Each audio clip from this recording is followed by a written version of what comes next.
All right, let's do a little free agency preview, fill in the blank style. The team who can help itself the most in free agency is who, Myles?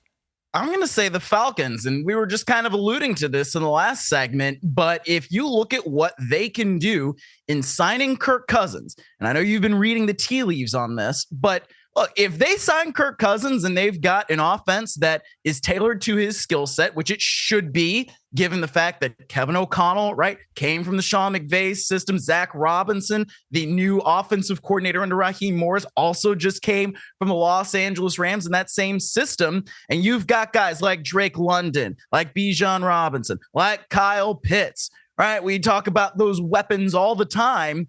And you have a quarterback that can get them the ball. I mean, why wouldn't they be the favorites in the NFC South? I mean, that is a team that can make a gigantic leap if they've got the right quarterback. So Kirk Cousins ends up going to the Falcons. That's really with the spot that I'd say they can help themselves the most. Yeah, and, again, the Vikings, through Coach Kevin O'Connell, said last week at the Combine, want to keep him, but he's earned the right to bet on himself, and he's earned the right to explore free agency, just like he did 6 years ago when he left Washington and went to Minnesota. The difference is Washington clearly didn't want to keep him. Minnesota does, and he still may be moving on anyway. I will say Washington, when I look at that $96 million in cap space, they traded away 2 of their pass rushers last year, Montez Sweat and Chase Young. And yes, they picked up a second-round and a third-round pick, but they need help. And Danielle Hunter is available, speaking of Vikings who are about to hit free agency. There are options out there. The challenge becomes, how much do you spend and how quickly do you spend it? It's easy to get caught up in the idea of, let's go buy this. Let's go buy that. Let's go buy this. But we see every year that big name, big ticket, big contract free agent doesn't really make a difference. The smart thing to do is wait, let the market calm down and go bargain shopping. But when you got $98 million in cap space, maybe you do, go a little drunken sailor right out of the gates. And Washington's in a position to do it. They need to upgrade their offensive line. They could use help at pass rush. I mean, build the team from the inside out, not the outside in. And Washington's in a position to do it. All right, next one. The team that has the most to lose is who, Myles? I'm going to go with the Chiefs here. And I mean, I could easily say the Vikings, given, if you lose your starting quarterback, that's a lot. But I think if the Chiefs can't get something done with Chris Jones, right? And also if they end up trading L'Jarius Sneed, that is 2 really, really, really significant losses from that defensive unit. And I think it makes it very hard for them to really compete for that three-peat. I mean, yes, you still have Patrick Mahomes. I'm not saying it's not going to happen. Look, how many times do we have to say don't bet against Patrick Mahomes? Fine. I get that. But at the same time, this is the best defense that the Chiefs have had in the, let's call it, Patrick Mahomes era. And those 2 were arguably the best 2 players on that unit. So if they lose one or both of those guys in free agency, that makes the climb that much more difficult for Kansas City to win the AFC West again and then have another dominant playoff run, Mike. I will say the Vikings here because there's a double whammy at the quarterback position. They're going to have to thread the needle. Cousins leaves. What's our plan B? They better have plan B. And see, if you're caught up in this idea, we can keep him, do you have a plan B ready? That was the one question I didn't have time to get to with Kevin O'Connell last week. Along the lines of, okay, if Kirk would leave, are you skewing toward a rookie? Are you going to look for a veteran? He probably would have said, well, that's a hypothetical. He hasn't left. It's reality, though, to have a plan. And let's hope that the Vikings, for their sake, have a plan for what they're going to do. So they stand to lose the most if they get caught flat-footed when Kirk says, see you later, and they aren't ready to pivot to Baker Mayfield or Russell Wilson or, and this would be something if it happens, and they were eyeing Justin Fields 3 years ago, that may be one of the reasons why the Bears jumped from 20-12 to cut the line in front of the Vikings. If the Bears don't have any other viable trade partners for Justin Fields, could he end up in Minnesota? You better have a plan, or you're going to end up with not a great quarterback for 2024. All right, the team I expect to make the biggest splash is who, Myles?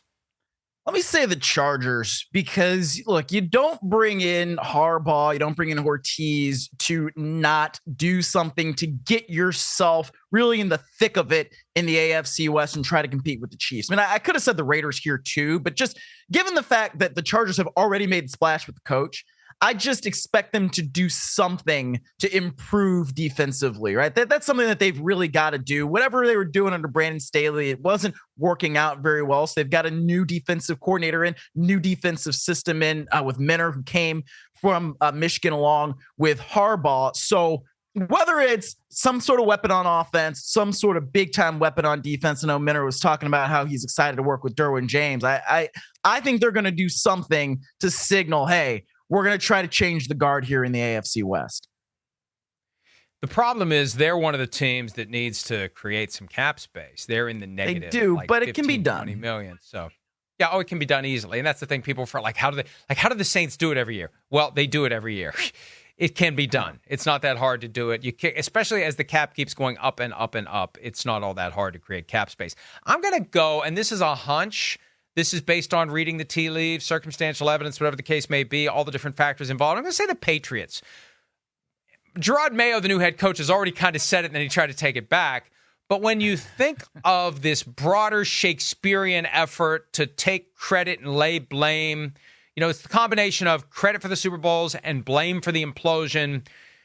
And this idea that they don't spend, and Robert Kraft having to explain, it's not me, it was Bill. I support him anyway. He's the one that chose not to spend. You got $78 million in cap space. You got a team that isn't all that good because Bill Belichick failed to draft and develop young talent. This is an occasion to dig deep and go out there and spend and win the day in March. We have no idea if they're going to win in September, and they don't know either. Let's go ahead and win now. Strategically, it's not a great way to build a football program over the long haul, but this is an opportunity to go out there, sign some players, win the mob. There's this, especially with the 2 episodes of the Dynasty dropping every week, there's this mob of New England Patriots fans that doesn't know who to really blame and who to really credit. This is a way to push the needle toward the Kraft side of the equation by spending in free agency. Yeah, that's true. I mean, I can see the Patriots definitely being significant players. Yeah, as you said, Gerard Mayo kind of talked about it. They've also got the cap room to do it. And we know they need juice on offense, right? I mean, you can say that about a few different teams, but they are certainly a team that needs to do something on offense in order to make this thing work. Because what they've got right now, it's not there. All right, next topic. The first big name starting quarterback. Big name / starting quarterback. So I guess that means or starting quarterback to get signed will be who, Myles?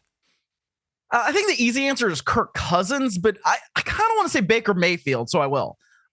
Because I think that the Buccaneers understand that they need him.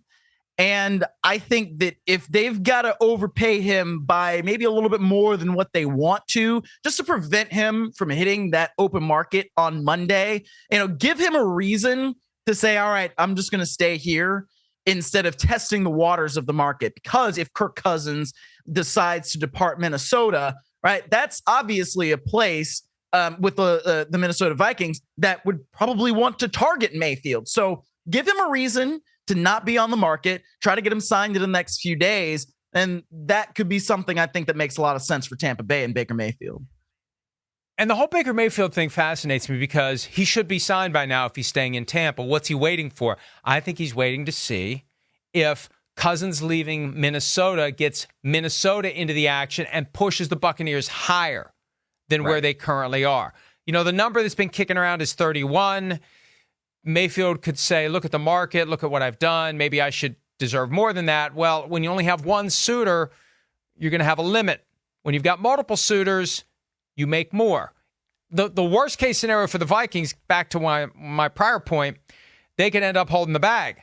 They can end up being the pawn to get the Bucs to offer Mayfield more. And Mayfield may not be waiting for the Vikings to sign him, just waiting for the Vikings to show enough interest so the Bucs close the deal. And maybe what will happen is the moment that the news is reported of Kirk Cousins signing an inflated contract that will eventually get the real numbers on, that's when the Bucs mobilize and say, go ahead and give him what he wants before the Vikings can get in play. So I agree with you. I mean, we're close enough now to the start that Mayfield falls into the category because it's Friday. He's becoming a free agent on Monday, unless the Bucs move now, and I think the Bucs are waiting to move until the last possible moment. Hi, it's Mike Florio. Thanks for watching PFT on YouTube. Hit subscribe for the latest news and analysis from Pro Football Talk.